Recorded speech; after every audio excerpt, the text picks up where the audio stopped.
I bought a plane ticket to Muscat because of a video. Just one video. A drone shot 60 seconds long, sweeping over green hills where, according to every comment under it, there used to be nothing but sand. 40,000 people in the comments were calling it a miracle. The Arabs greened the desert.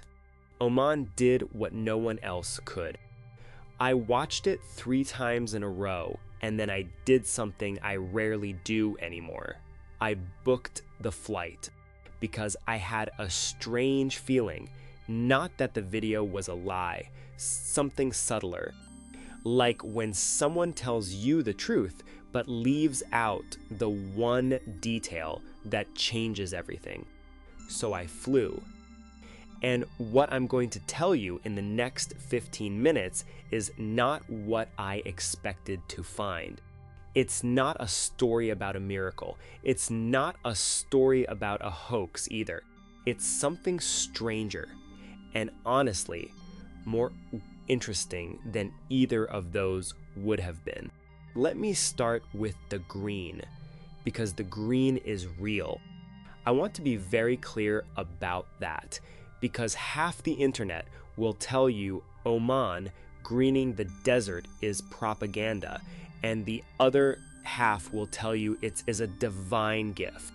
Both are wrong. The hills near Salalah, in the south of the country, in a region called Dhofar, they are genuinely ridiculously green. Not painted green, not photoshopped, green like Ireland in May. Green like a postcard from Switzerland. I stood on a road outside the city, looked at a herd of camels grazing on grass that came up to their bellies, and I genuinely couldn't process what I was seeing. Camels on grass in Arabia. So that part is true. Now here's where the story gets weird. This green has nothing to do with anyone planting anything. Nothing. Not a single tree in those hills was put there by a government program. Not one bush is the result of irrigation pipes. The Omanis did not green this desert. Nobody did. The hills of Dhofar turn green every year on their own between June and September, and they have been doing this for thousands of years. Long before the country existed, long before Islam, long before anyone wrote anything down. The reason is a monsoon, a small, freak, geographically impossible monsoon called the Kharif. The Indian Ocean monsoon, the same weather system that drenches Mumbai and Kerala, sends one thin tendril of mist westward across the sea, and it hits exactly one stretch of coastline on the entire Arabian Peninsula. Just one, about 400 kilometers long. For 3 months a year, that strip gets wrapped in fog. Not rain, fog. The temperature drops to 20 degrees. The mountains catch the moisture. Everything explodes into green. Then in October, the fog leaves, and over the next 2 months, the green slowly burns back to brown. So the videos you've been watching, the ones with hundreds of millions of views, the ones with captions like, "Look what humans can do when they care," they were filmed in July, in August. In a window so narrow that if you fly to Oman in November, you'll think you've been lied to your entire life. And most tourists do. Okay, so that's the first layer. The green is real, but it's not man-made and it's not new. Now, you might think this is the whole story. Misleading internet videos, ancient natural phenomenon, mystery solved. Thanks for watching. But this is exactly the point where I almost flew home, and then I didn't, because a guy in a cafe in Salalah said something to me that I couldn't shake. He said, The green is shrinking. His name was Khalid. He sold honey. His family had been keeping bees in those hills for 4 generations. And he told me very calmly while pouring me a tea that tasted like cardamom and smoke that the area where the Kharif brings real green, the deep green, the grazing green, the green that actually feeds animals, has retreated.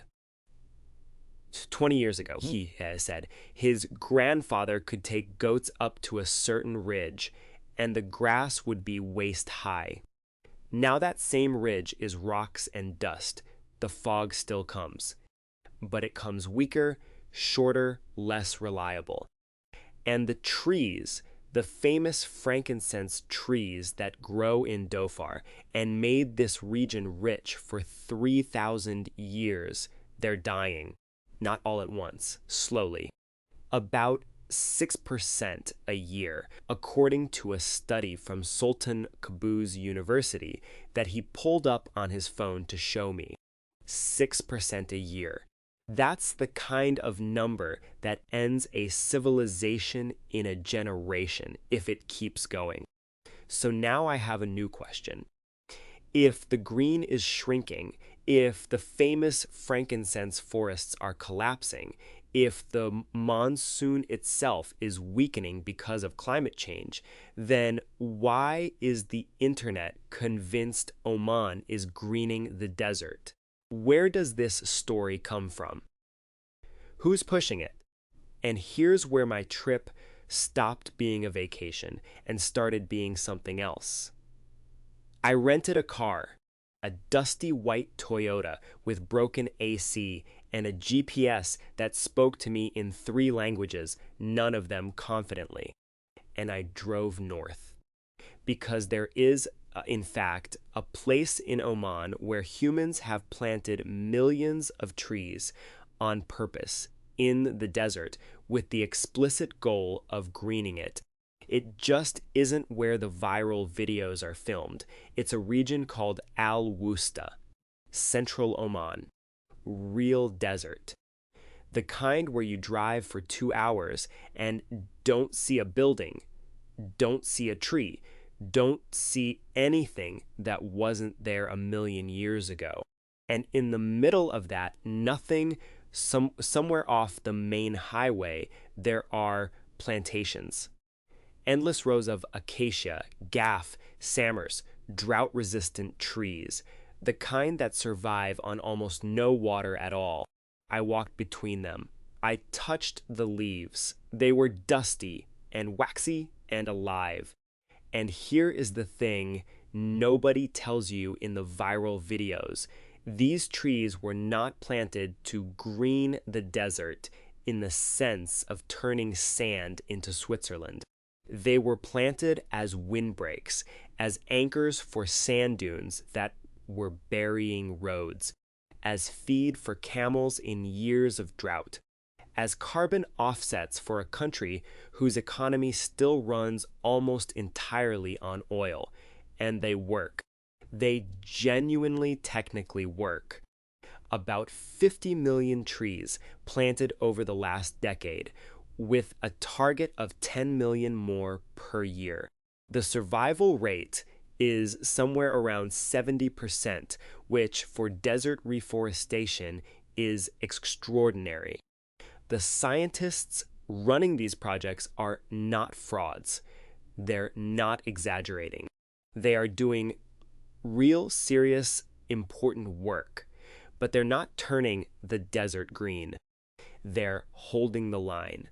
And there is a difference between those two things that gets lost in every single 30-second clip on TikTok. So now we're getting somewhere. There are 2 stories being told as if they were one. Story number 1 is the Kharif in Dhofar, a natural, ancient, and increasingly fragile green. Story number 2 is the planting program in the central deserts. Small, technical, hopeful, but invisible from the air. The internet has taken footage of story 1, slapped it onto a headline about story 2, and created a third story that is technically fiction. But the question still nagged at me. Who benefits from this fiction?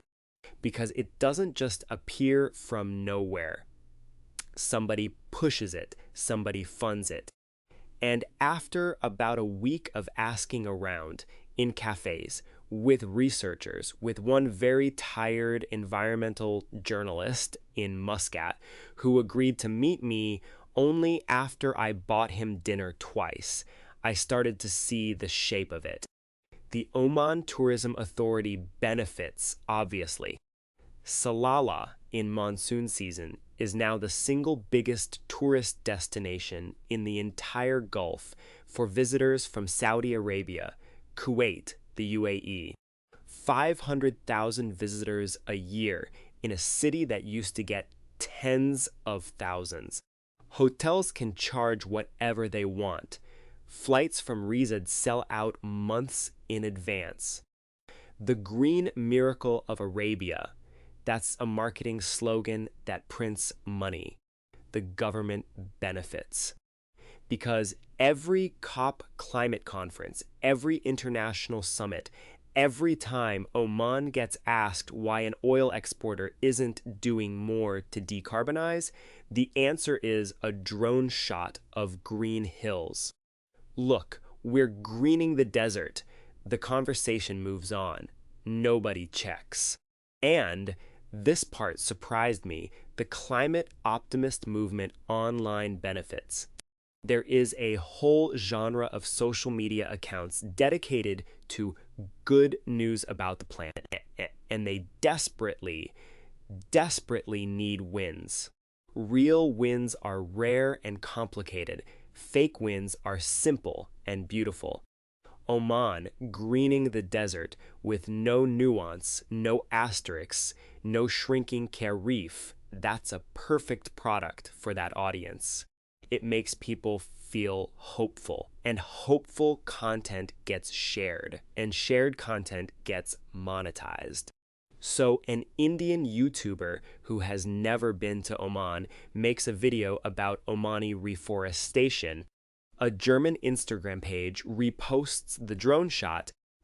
An American influencer tells her audience about the miracle. And within 18 months, the story has been laundered through so many languages and platforms that asking where it came from feels almost rude. And meanwhile, in Dhofar, the frankincense trees keep dying, and the monsoon keeps weakening. And Khalid, the beekeeper, watches the green retreat year by year while the world tells him his country is a model for environmental restoration. I want to tell you about my last day there because it's the moment this whole thing crystallized for me.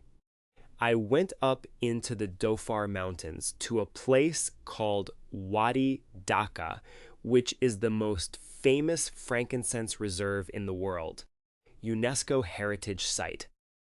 The trees there are some of the oldest in the species, gnarled and silver, and producing the same resin that traveled by camel caravan to feed temples in Egypt and Rome. I had imagined a forest. What I found was a scattered handful of trees, most of them dead or dying, standing in a dry riverbed with a small plaques explaining how important they used to be. There was a Saudi family taking selfies. The kids were climbing on a dead tree. I stood there and I felt something I had not expected to feel on this trip, which was grief. Not anger, just a kind of quiet, dusty grief. And then, walking back to the car, I saw a small sign in Arabic and English. A local NGO had planted 40 new frankincense saplings on the other side of the wadi. They were knee-high. Each one had a tiny irrigation pipe running to it, fed from a tank on a truck that came once a week. A teenager in a high-vis vest was checking the soil moisture on one of them with a probe. And I thought, okay, this is the real story, not the drone shot, not the marketing. This kid, with his probe and his 40 saplings, trying to keep something alive that is 12 million years older than his country. So when you see the next video about Oman greening the desert, and you absolutely will see one because that algorithm is never going to stop, here is what I want you to remember. The green you're seeing is mostly natural, mostly ancient, and mostly shrinking. The planting that's actually happening is real and important, but it's small, technical, and looks like nothing from a drone. And the gap between those two truths is being filled very deliberately by a story that's easier to share than to verify. Does this mean you should be cynical about good environmental news? No, the opposite, actually. It means you should be hungry for the real version of it. Because the real version, the one with the teenager and the probe and the 40 saplings, is a story worth telling. It's just slower and less photogenic, and it requires you to sit with the fact that the world is more complicated than a drone shot, which is, by the way, exactly the kind of conversation I want to keep having on this channel. If you've made it this far, I already know you're the kind of person who prefers the messy version of a story to the clean one.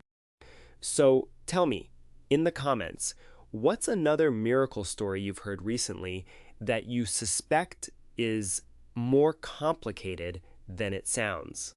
I'll read every reply, and the most interesting ones will probably become the next investigation.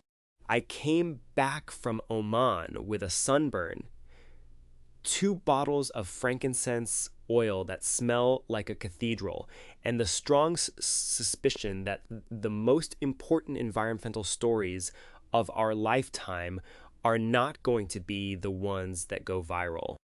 They're going to be the ones told by people like Khalid, who watch a hillside for 40 years and notice the green retreating 1 meter at a time. The drone doesn't see that. The algorithm doesn't reward that. But it's where the actual truth lives. The desert in Oman is not being greened. Parts of it are being protected. Parts of it are being lost. And in one strange corner of it, for 3 months a year, an ancient wind from the ocean still arrives, still brings fog, still wakes the hills up, just like it has for 10,000 summers. For now, that's the real story, and it deserved better than a 30-second clip.